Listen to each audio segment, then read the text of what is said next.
Rice water আমরা আমাদের হেয়ারের জন্য অনেকভাবেই অ্যাপ্লাই করতে পারি।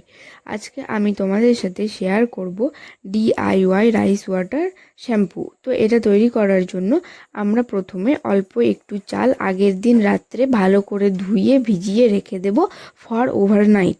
তারপর পরের দিন সকালে সেটি ভালো করে ছেঁকে নিয়ে একটি পাত্রে ঢেলে নিয়েছি। দেখো কালারটা অনেকটা ক্লাউডি মিল্কের মতন হয়ে যাবে। তার মধ্যে দেব কয়েক ফোঁটা 8, 9, 10 ফোঁটার মতন রোজমেরি এসেন্সিয়াল অয়েল। এর ফলে চুল পড়া কমবে এবং চুলের গ্রোথ হবে এবং রাইস ওয়াটারের ফলে চুল সিল্কি হবে।